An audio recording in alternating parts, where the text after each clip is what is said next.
Bueno, hermano, vamos a buscar nuestras Biblias. Hoy vamos a hablar, y yo puse un anuncio en la página de Facebook que vamos a estar hablando del capítulo 4 del Evangelio según San Juan. Y yo le puse por título, era necesario pasar por Samaria. Amén.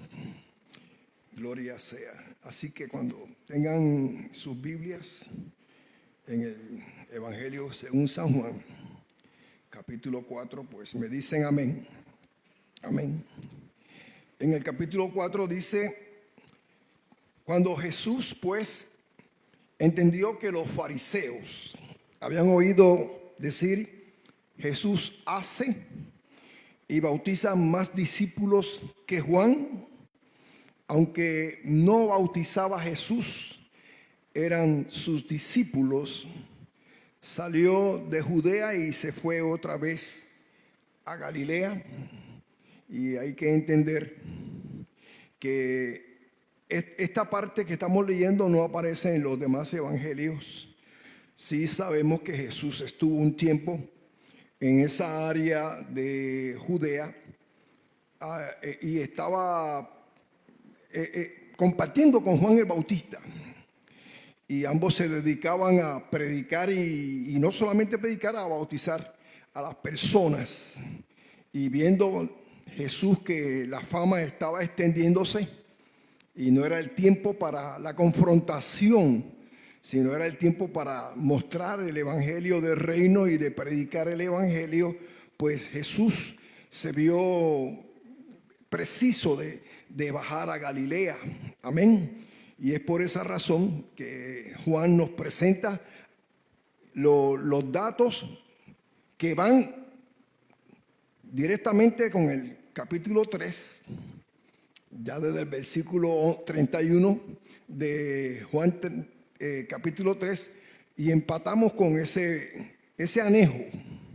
Entonces, dice Juan, que es el que está escribiendo, que Jesús entonces decide pasar por Samaria. Dice que le era necesario pasar por Samaria. Cuando leemos eso, pues quizás no trae mucha información, pero déjeme decirle que el viaje a Samaria para ir a Galilea era el más corto. Todo judío piadoso evitaba pasar por Samaria. Pasar por la ruta que no fuese Samaria le tomaba a un judío 3 días. 3 días. Y tienen que pasar 2 veces por el río Jordán. Así que la logística, si hubiera un GPS desde aquella época y lo pondría a Samaria, era coger la ruta más corta, que era la que cogió Jesús. Y a Jesús le interesaba pasar por Samaria. Claro está, dentro del escenario Jesús, en la época que vivía Jesús, había una confrontación entre samaritanos y judíos. Y por esa razón era que los judíos evitaban el roce, evitaban compartir, pasar por la ruta de Samaria porque era peligrosa. Había mucha enemistad.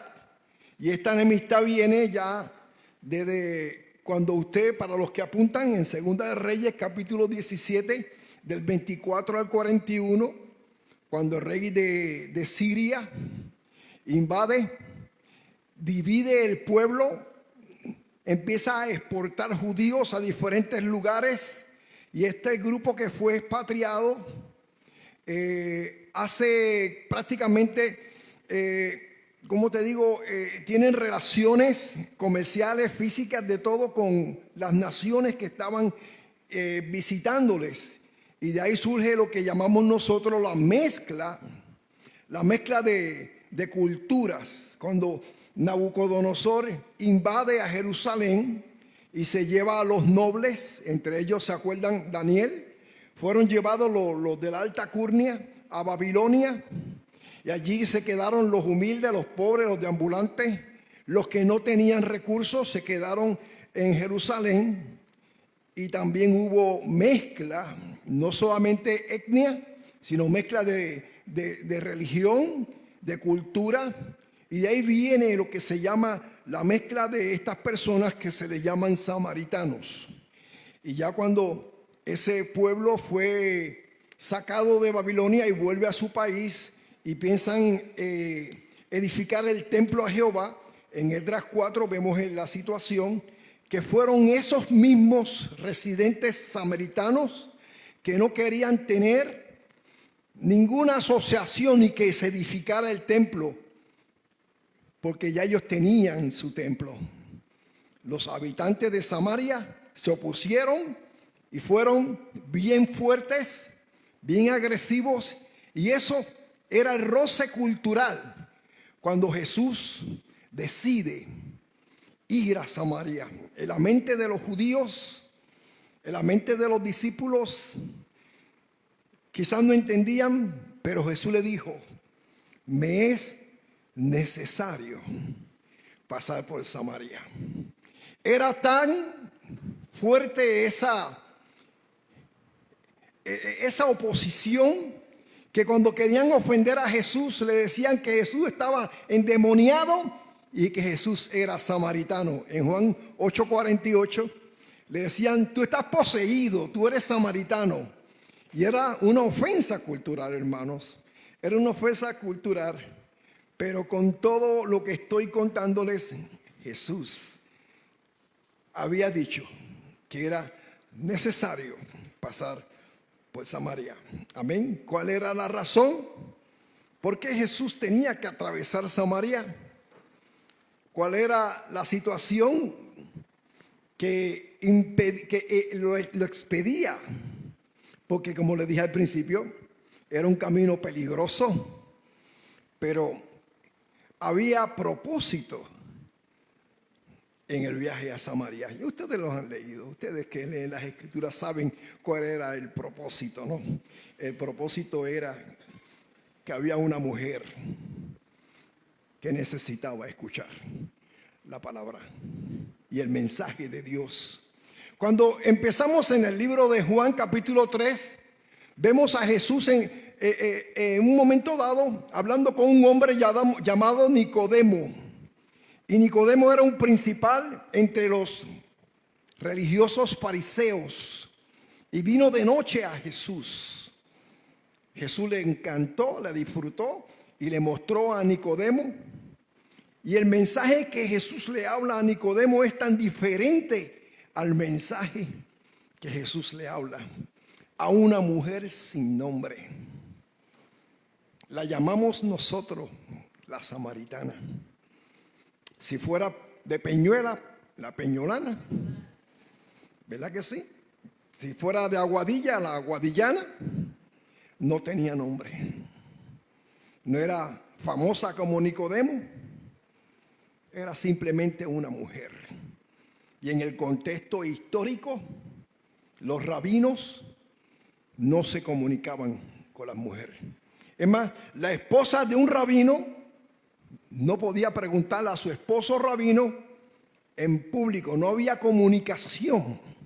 Y eso hace más interesante el detalle, ¿no? El detalle de lo que Jesús está por hacer con aquella mujer. Es difícil,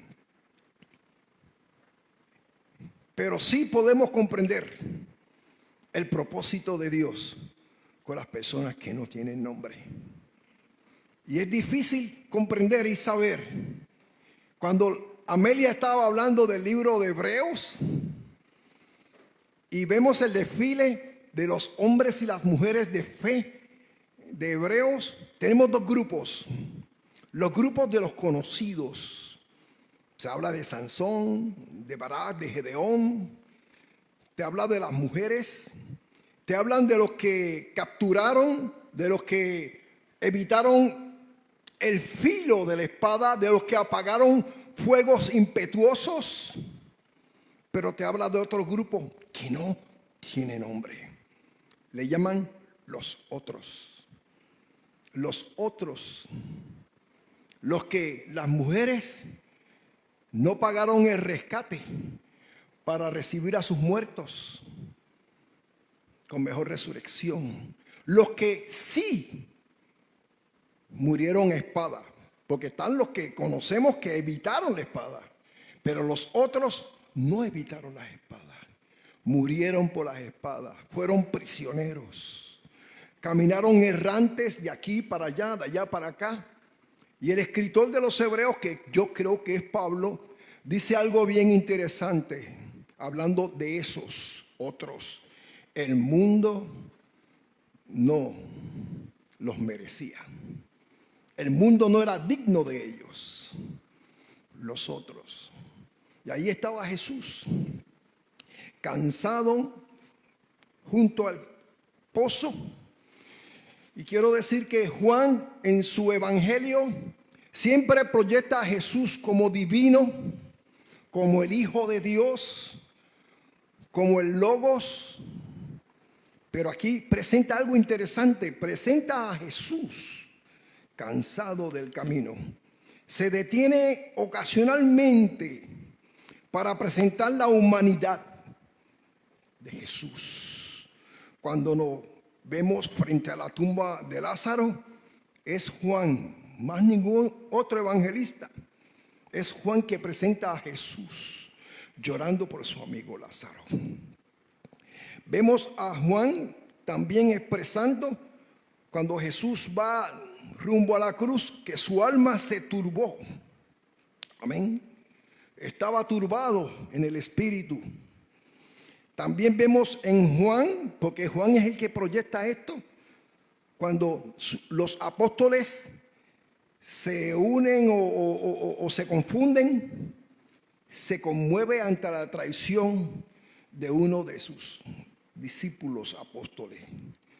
Vemos a Juan presentando a la humanidad de un Jesús en la cruz del Calvario pidiendo agua nuevamente, ¿no? Tengo sed. Y así es que Juan nos proyecta a un Jesús divino, pero de vez en cuando pone unas pinceladas en el Evangelio, proyectando que Jesús el divino, el que sostenía el mundo por la palabra, también fue un hombre. Y era la hora más difícil, la hora del mediodía. Ahí estaba Jesús, cansado en el camino, esperando a su invitada especial. A lo lejos la veía sola, a una hora que era difícil, porque era cerca del mediodía.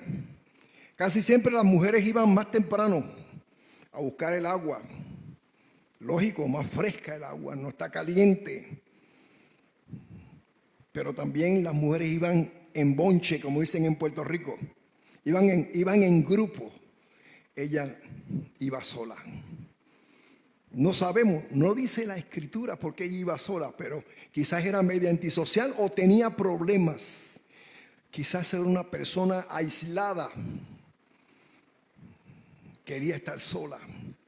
Y a Jesús le gustan esos momentos de soledad. Nicodemo fue de noche y esta mujer de Samaria fue a mediodía. Y es importante e interesante que es Jesús el que comienza la conversación. Cuando ella se acerca al pozo, ella quizás con toda esa preocupación en su mente, tropieza con aquel individuo, para él un rabino cansado, pero ella jamás pensó que le iba a hablar. Dame de beber. Notemos la humildad de Jesús. Dame de beber. Y como dije, la tradición no nos presenta a las mujeres y a los hombres teniendo conversaciones, y más un rabino.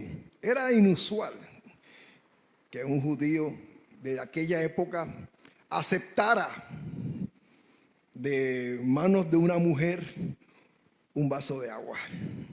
Y aquí Jesús, que no reconoce las divisiones ni las enemistades. Jesús fue siempre diferente, mostrando que hay espacios para todo en el reino.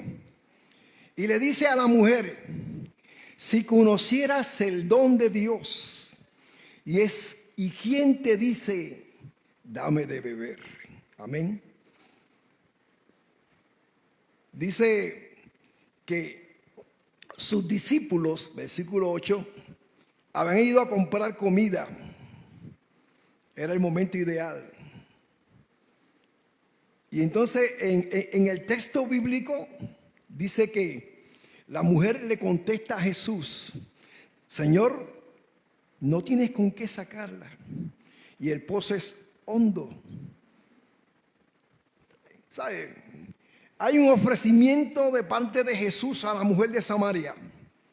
Dame de beber. En ese momento ella se sintió importante. Porque ¿quién tenía el poder de sacar el agua del pozo? Ella. Ella podía sacar el agua del pozo. Y se sintió importante. ¿Cómo tú, siendo judío, me pides a mí de beber?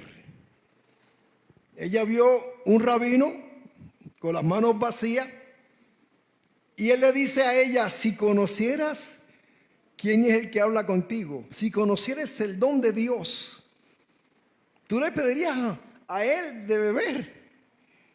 Y entonces nos encontramos con esta situación. ¿Quién es más importante? ¿El que ofrece agua o la que tiene el poder para dar el agua?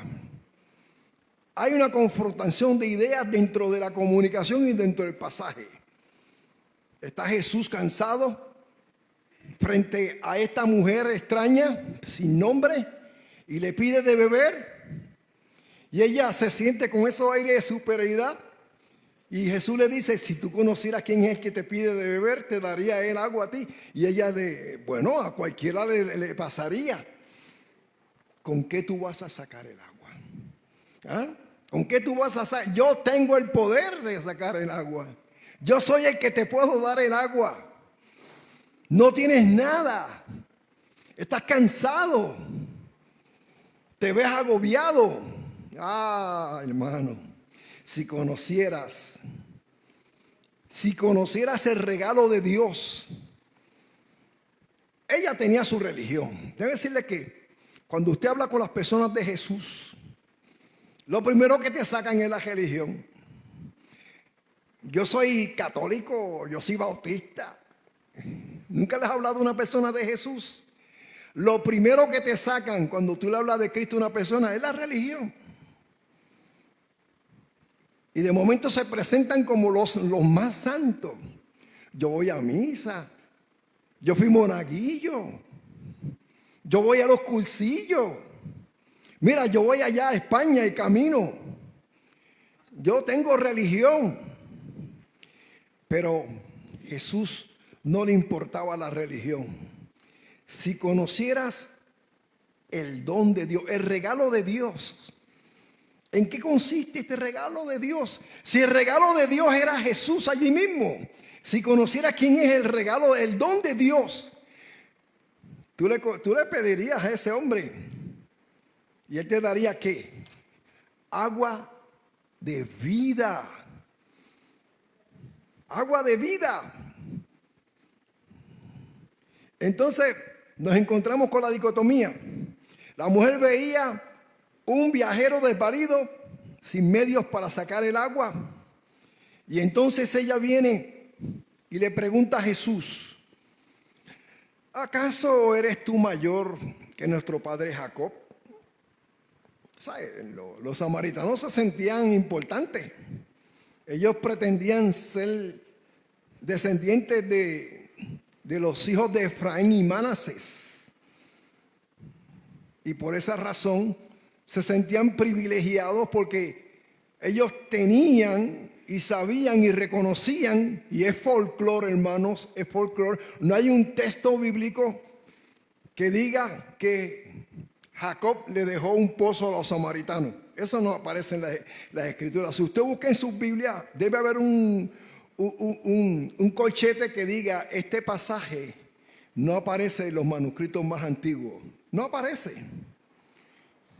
Y aunque los samaritanos pudieran decir y buscar y encontrar en el monte Gerizim, que era el sitio de adoración, porque ella decía que los samaritanos le sacó la religión, pero Jesús le dijo a la mujer: ustedes no saben a quién adoran.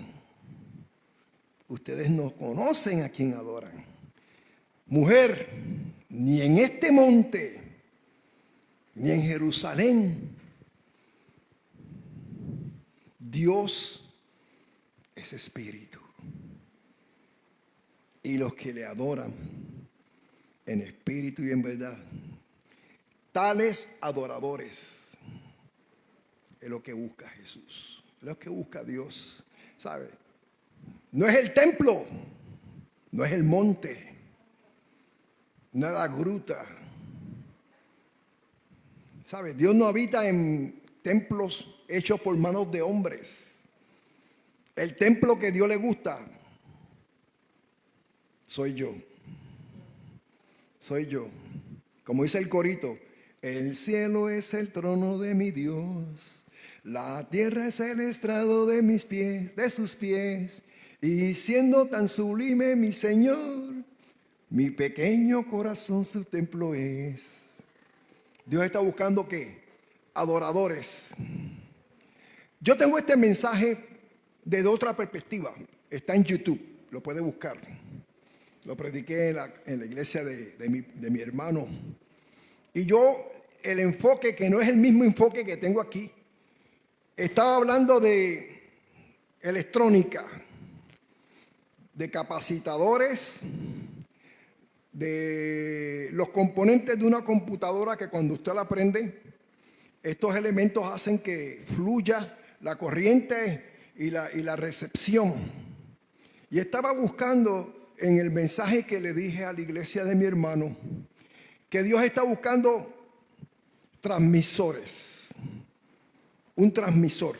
Y un transmisor es un elemento que recibe una frecuencia. Y la frecuencia de Dios a veces se puede cortar, se puede afectar, no por la frecuencia misma, sino por el tipo de receptor que es la persona.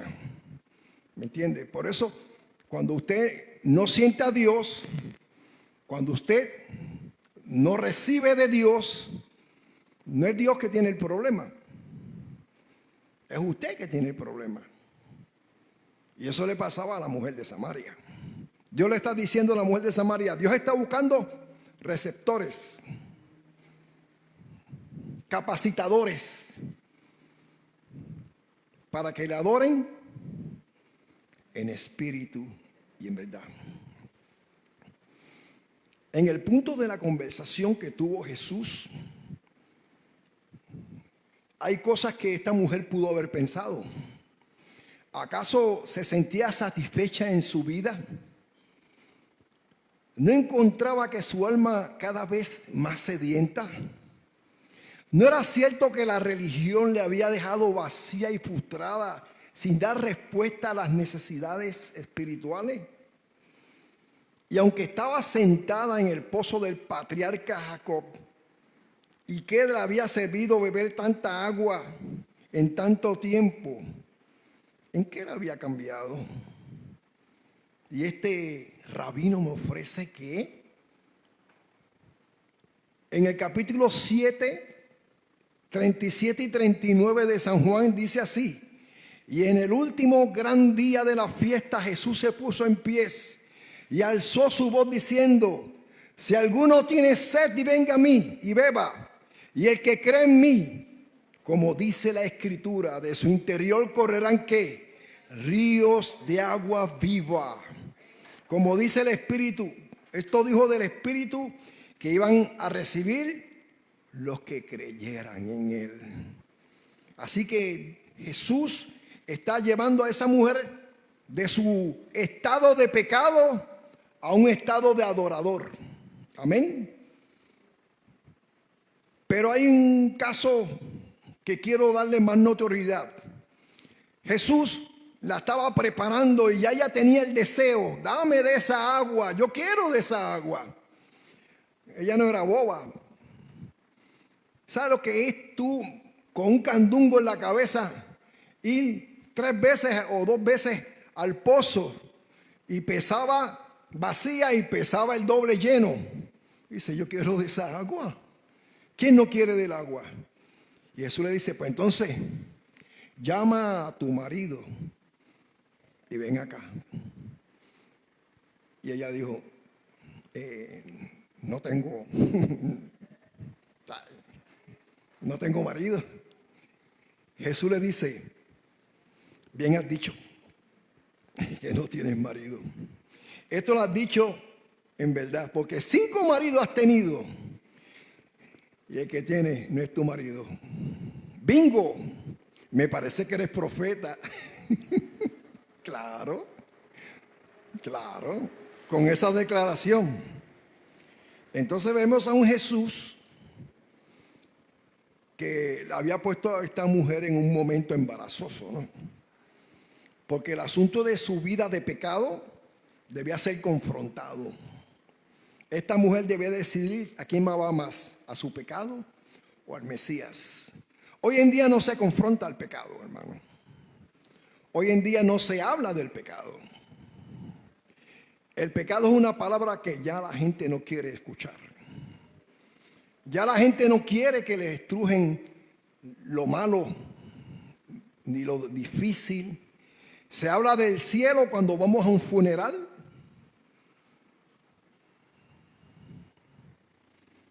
No se habla del infierno. Ya no son temas populares. Usted no va a ver en las predicaciones de Facebook de esas iglesias hermosas, preciosas, con las danzas y las luces que hablen, arrepiéntete de tus pecados, como decía William, el mensaje del Evangelio del Reino. Tienes que convertirte, tienes que nacer de nuevo. No, ya hay iglesias que no bautizan. Hay iglesias que tú vienes, llenas un formulario y eres miembro. La mujer resposta entonces con su religión. Nuestros padres adoraron en el monte, pero Jesús va a un nivel más alto. Tienes que traerme a tu marido. Tienes que demostrar que quieres el agua viva. Y la mujer tuvo una respuesta inmediata.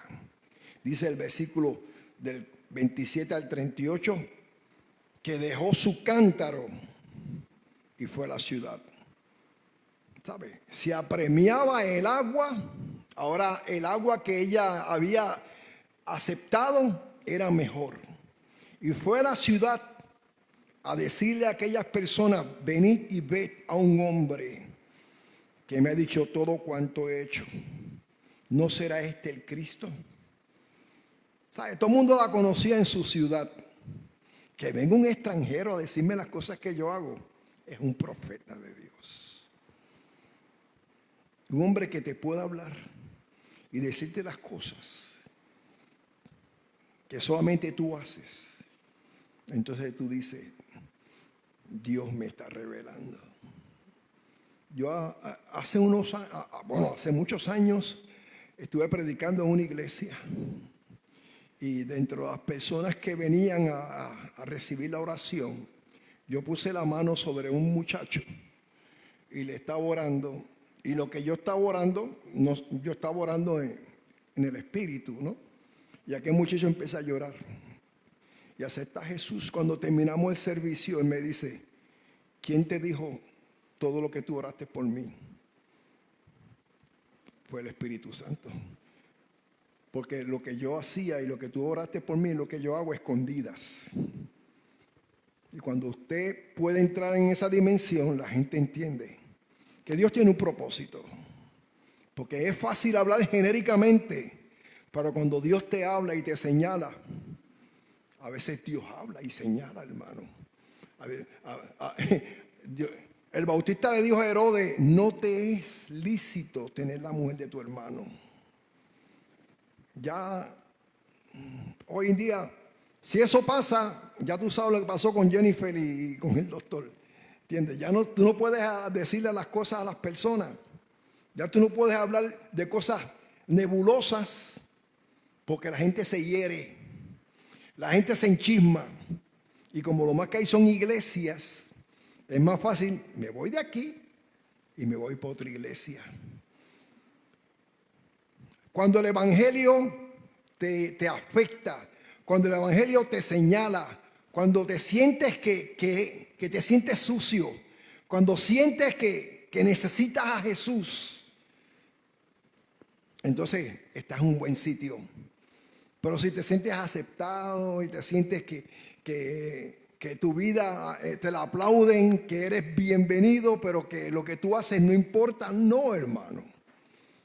El evangelio es confrontación. Arrepentirse es cambiar de camino. ¿Qué es arrepentirse? Cambiar de carril. No es seguir. Como dice el corito, y las cosas que yo hacía ya no las hago más. Eso es convertirse, hermano. Ahora vamos a participar de la cena del Señor. Pablo establece un dato importante que quizá la pastora lo hable. Pablo dice, examínese cada uno. Porque había un respeto.